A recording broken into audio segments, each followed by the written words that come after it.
మహాగణాధిపతయే నమః. ఓం గురుభ్యో నమః. ఓం శ్రీమాత్రే నమః.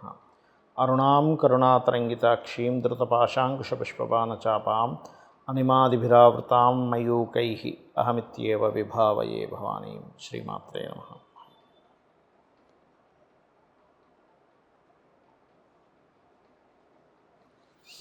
మనం ఈరోజు వార ఫలితాల్లో 20వ తేదీ నుంచి 26వ తేదీ వరకు ఎటువంటి గ్రహస్థితి ఉంది, మరియు ఈ గ్రహస్థితి వల్ల ఏ ఏ లగ్నాల వారికి, లగ్నం తెలియని వారు రాశి నుంచి కూడా చూసుకోవచ్చు, వారికి ఎటువంటి ఫలితములు వస్తాయి, ఏ విషయాల పట్ల వాళ్ళకి అసలు జాగ్రత్తగా ఉండాలి అనేటువంటి విషయాలు చెప్తుంది నేనైనప్పటికీ కూడా చెప్పేసిన సాక్షాత్ లలిత అమ్మవారిగా భావిస్తూ ముందుగా అసలు గ్రహస్థితి ఎలా ఉందని చూసుకుందాం. చూసుకుంటే మనకి వృషభ రాశి నుంచి కర్కాటక సింహరాశి వరకు ఆల్మోస్ట్ ఈ వారం చంద్రుడి యొక్క సంచారం జరుగుతుంది. కర్కాటకంలో మనకి రవి మరియు బుధులు ఉన్నారు. సింహంలో కుజుడు కేతువు, కుంభరాశిలో రాహువు, మీనంలో శని, అదేవిధంగా ఇప్పుడు కాస్త శని వక్రించి కూడా ఉన్నాడు మనకి. దీంతోపాటు శుక్రుడు, వృషభంలో ఉన్న శుక్రుడు 26వ తేదీకి మిథునంలోకి వెళ్ళిపోతాడు. మిథున రాశిలో గురువు ఉన్నాడు. సో ఈ యొక్క గ్రహస్థితిని అనుసరించి ఎవరెవరికి ఎలా ఉంటుందనే విషయం మనం ఇప్పుడు తెలుసుకుందాం. మేషలగ్నము, మేషరాశి. మేషం వారికి కనుక చూసుకుంటే మీకు ధనస్థానంలో శుక్రుడు ఉన్నాడు. లగ్నాధిపతి పంచమంలో ఉన్నందుకు సంతానము, ఫ్రెండ్స్, షేర్ మార్కెట్ విషయాల్లో చాలా జాగ్రత్తగా ఉండండి. ఫైనాన్షియల్గా మంచి గ్రోత్ ఉంది. కాకపోతే 26వ తేదీ వరకు ఉంది. 26వ తేదీ 3వ స్థానంలోకి వెళ్తాడు. సో 26 నుంచి మాత్రం ఏదైనా మధ్యవర్తిత్వం వల్ల కూడా ధనం వస్తుంది, గుర్తుపెట్టుకోండి. అలాగే ఇక్కడ 4వ స్థానంలో ముఖ్యంగా మీకు రవి బుధులు ఉన్నారు. సో 4వ స్థానంలో రవి బుధులు ఉన్నందుకు ఏదైనా మెడికల్ రిలేటెడ్ సంబంధించిన చదవడానికి, హాస్పిటల్స్, క్లినిక్స్ ఇట్లాంటివి ఏమైనా సరే ఓపెన్ చేసుకోవడానికి ఇది సరైనటువంటి సమయము, అందులో ఎటువంటి సందేహం లేదు. అలాగే మరొక విషయం ఏంటంటే ఇక్కడ రెండవ వివాహం కోసం చేసే ప్రయత్నాలు కానివ్వండి, లేకపోతే ఏదైనా అంటే లాంగ్ జర్నీస్, జీవిత భాగస్వామి లాంగ్ జర్నీస్కి వెళ్ళడానికి కానివ్వండి. మరియు మరొక విషయం ఏంటంటే ఇక్కడ వీటితో పాటు ప్రధానంగా చూడవలసినటువంటిది ఈ బ్యాంక్ నుంచి ఏదైనా సరే ధనము రావడానికి, విదేశాల్లో ఏదైనా బిజినెస్లు ప్రారంభించడానికి, సాఫ్ట్వేర్ రిలేటెడ్ మూలంగా మీకు ధన అభివృద్ధి అవ్వడానికి ఇక్కడ ఉండేటువంటి గ్రహస్థితి యోగిస్తుంది, అందులో ఎటువంటి సందేహం లేదు.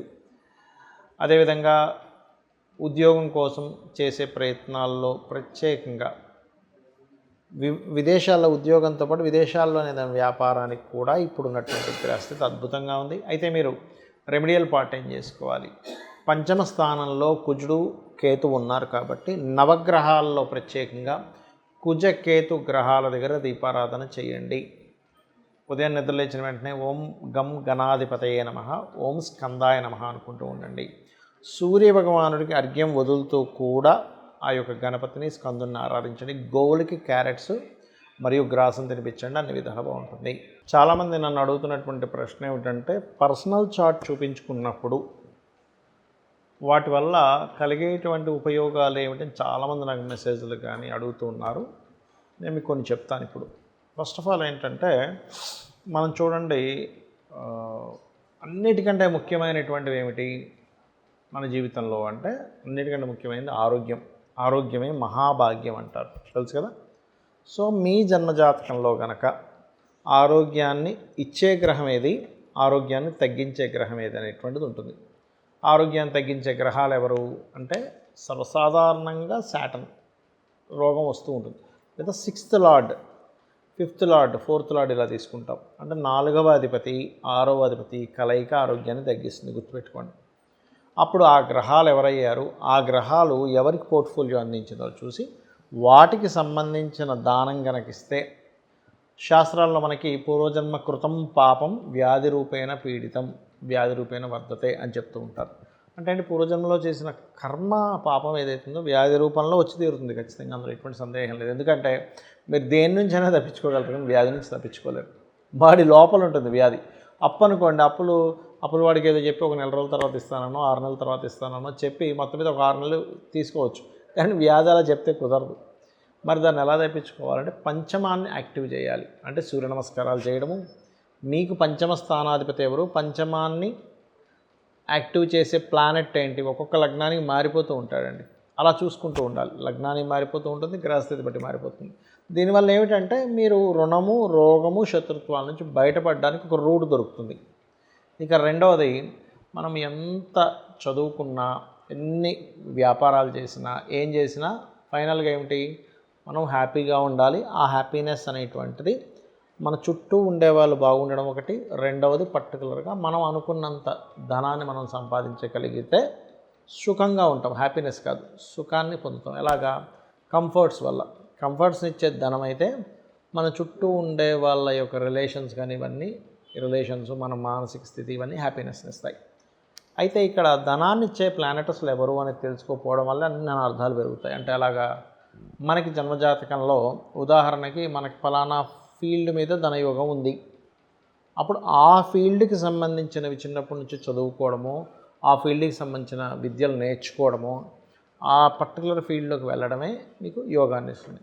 అయితే మళ్ళీ కొన్నిసార్లు గోచారంలో అంటే పర్టికులర్గా మార్కెట్లో ఉండే స్థితిని బట్టి మనం చేసే వ్యాపారాలు కొంతవరకు మీకు యోగం ఉంటే కొంత డబ్బులు వస్తాయి, కాదని కాదు. అంటే ఎలా అంటే ఉదాహరణకి మీ జన్మజాతకంలో అసలు ఏమీ తెలియదు, కానీ మన కోవిడ్ వచ్చింది 2019-20 వచ్చినప్పుడు ఆ సమయంలో మాస్కులు అమ్మిన ప్రతి ఒక్కరు బాగుపడ్డారు. అయితే అందులో ఎవరు కోట్లు సంపాదించారు, ఎవరు వందలు సంపాదించారంటే ఇట్స్ డిపెండ్ ఆన్ వాళ్ళ పర్సనల్ చార్ట్. అలాగే మీ పర్టికులర్ చార్ట్లో మీకు ఉండేటువంటి సిచ్యువేషన్స్తో సంబంధం లేకుండా అసలు ఎవరిస్తున్నారు, రవి ఇస్తున్నాడా మెడికల్ రిలేటెడ్, చంద్రుడు ఇస్తున్నాడా ఫుడ్ రిలేటెడ్, కుజుడు ఇస్తున్నాడా భూములు లేకపోతే మెషినరీ రిలేటెడ్, బుధుడు ఇస్తున్నాడా మార్కెటింగ్ రిలేటెడ్ లేదా వ్యాపారాలు, అలాగే గురువు ఇస్తున్నాడా టీచింగ్స్, ట్రైనింగ్స్, కన్సల్టెన్సీస్, శుక్రుడు ఇస్తున్నాడా మీకు పర్టికులర్గా ఈ క్రియేటివ్ రిలేటెడ్, ఫ్యాషన్ రిలేటెడ్, అందానికి సంబంధించింది ఇట్లాంటివన్నీ, సాటర్న్ ఇస్తున్నాడా, ఏదైనా జాబ్ చేసుకోవడము, లేనట్లయితే consultancy, job consultancies, oil iron business, రాహుకేతులు ఇస్తున్నారా, pharma related, software related, magical related, Ketu is magical planet. అంటే ఎవరిస్తున్నారో తెలుసుకోవాలి ఎప్పుడు కూడా. ఎందుకంటే మనకి ఎవరిస్తున్నారో తెలుసుకోకుండా ఇంకొక రూట్లోకి వెళ్ళడం వల్ల ధనము, శ్రమ, సమయము మూడింటిని కోల్పోతాం. ఈ మూడింటిని సేవ్ చేసేది ఆస్ట్రాలజీ, గుర్తుపెట్టుకోండి. రైట్. ఇలాగే ఒక అంశం అని కాదు, మీరు ఎందుకు ఎక్కువగా స్ట్రెస్ అవుతున్నారు, మీకు ఎందుకు డబ్బులు రావట్లేదు, మీకు ఎందుకు కుటుంబ సభ్యుల్లో ముఖ్యంగా సిబ్లింగ్స్తో పడట్లేదు, ఎందుకంటే పూర్వజన్మల నుంచి వస్తూ ఉంటుంది. ఏదో ఈరోజు మీకు వచ్చిన గొడవ కాదు, ఒకటి గుర్తుపెట్టుకోండి. ఈరోజు ఏదో ఒక మాట అనుకున్నాం, అందుకే నాకు అంటే ఆ జాతకుడు అనుకోవచ్చు వాళ్ళ సిస్టర్స్తోనో బ్రదర్స్తోనో పడట్లేదని. కాదండి, ఆ గొడవ రావడానికి పాస్ట్ లైఫ్లో చేసుకుని కొన్ని కర్మలు ఇంటి పడుతూ ఉంటాయి. ఎందుకంటే చాలామందికి సందేహం ఉంది, ఏమంటే అసలు జ్యోతిష్శాస్త్రం నిజంగానే పనిచేస్తుందా, అసలు నిజంగానే ఉందా అని. ఎందుకంటే నిజంగానే జ్యోతిష్శాస్త్రం లేకపోతే మహర్షులు ధ్యానంలో కూర్చొని వాటి మీద కొన్ని వందల వేల శ్లోకాలు రాయరు. ఇది గుర్తుపెట్టుకోండి. వాళ్ళకి పనిపాటు లేదా చెప్పండి? వందల వేల శ్లోకాలు ఎందుకు రాశారు మహర్షులు? పరాశర మహర్షి, భృగు మహర్షి, అలాగే మనకి జైమిని మహర్షి, ఇలా చాలామంది దాని మీద పర్టికులర్గా కొన్ని సూత్రాలు రాశారు. కాబట్టి మనకి జ్యోతిష్శాస్త్రం ద్వారా వీటిని 100% తెలుసుకోవచ్చు. బ్యాడ్ టైం ఏంటి, గుడ్ టైం ఏంటో కూడా తెలుసుకోవచ్చు. ఒక ఇన్వెస్ట్మెంట్ చేస్తున్నాం, what is the good time, అది చాలా ఇంపార్టెంట్ అండి. ఎందుకంటే ఏదో ఇన్వెస్ట్మెంట్ చేసేసాము, రాలేదు. నేను దీని మీద చాలా రీసెర్చ్లు చేశాను. అంటే అలాగా అసలు జాతకమే బాగాలేని వ్యక్తికి కూడా ఇన్వెస్ట్మెంట్ చేసి మనం చూద్దాం. ఆ వ్యక్తి డబ్బుల కోసం ఇబ్బంది పడుతున్నాడు కదా, సరే వాడికి ఇచ్చి చూద్దాం. ఆ జాతకం బాగాలేనప్పుడు ఆ ఇన్వెస్ట్మెంట్ చేసి కూడా డౌన్ఫాల్ అవ్వడం నేను చూశాను. అంటే ఏంటి, వాళ్ళకి బాగాలేనప్పుడు మనం ఎంత సపోర్ట్ చేద్దామన్నా కొంతవరకే వాళ్ళకి సపోర్ట్ అవుతుంది, కానీ వాళ్ళ జాతకం ఈజ్ మోస్ట్ ఇంపార్టెంట్. అలాంటప్పుడు వాళ్ళు రెమెడీ చేసుకుంటే కానీ ముందుకు వెళ్ళలేకపోతున్నారని నాకు అర్థమైంది. రెమెడియల్ పార్ట్ ఎంతవరకు ఉపయోగపడుతుందని చాలామంది అడుగుతుంటారు. ఒకటే గుర్తుపెట్టుకోండి, రెమెడియల్ పార్ట్స్ చాలా రకాలుగా ఉంటుంది. మీరు మంత్రం చదువుకోవచ్చు, ఆ మంత్రాన్ని 2 రకాలుగా ఉంటుంది. మీకు ఏదైతే ఇబ్బంది ఉందో, ఉదాహరణకి ఫైనాన్షియల్ ఇబ్బంది, ఓం సంపత్కరీ సమారూఢ సింధుర వ్రజ సేవితాయ నమః, లేదు ఆరోగ్య సంబంధించిన ఇబ్బంది, ఓం సర్వవ్యాధి ప్రశమని సర్వమృత్యు నివారిణి అగ్రగణ్య అచింత్య రూప కలికల్మషనాశినే నమః. ఇలాగా రకరకాల అన్నిటికీ ఉంటుంది. ఉద్యోగానికి ఉంటుంది, లేకపోతే వివాహానికి ఉంటుంది. ఇదొక రకమైన మంత్ర సాధన అయితే, మనసులో మాటిగా అనుకుంటూ ఉంటాం, నాకు ఇది అయిపోతుంది నమ్మకంతో అయిపోతుంది, నాకు ఇది అవ్వదేమో, నా జాతకం ఇంతే, నేను ఎందుకు పనికిరాను అని అనుకుంటూ ఉన్నారనుకోండి, మీరు ఖచ్చితంగా ఆ యొక్క విషయంలో అలాగే జరుగుతుంది. మననాత్రాయతే ఇది మంత్ర అన్నారు. అంటే మీరు ఏదైతే మననం చేస్తుంటారో మాటికి అదే జరుగుతుంది మంత్రంగా. కాబట్టి ఎక్కడా కూడా మీరు నెగటివ్ థింకింగ్ చేయకండి. చాలామంది అనుకుంటుంటారు వాళ్ళ జీవితం అంతే, వాళ్ళు ఇలాగే అనుకుంటున్నారు, వాళ్ళ లైఫ్ అంతే, ఎదగలేకపోతుంటారు. బికాజ్ ఆఫ్ అది ఫస్ట్ మైండ్లో తీసేసేయండి. అమ్మవారిని నమ్ముకోండి. మీ జాతకం ఎలా ఉన్నా అమ్మవారి పాదాలని కనుక మనస్ఫూర్తిగా కనుక పట్టుకోగలిగితే అమ్మవారే మిమ్మల్ని మీ యొక్క ఇబ్బందుల నుంచి గట్టెక్కిస్తుంది. శ్రీమాత్రే నమః.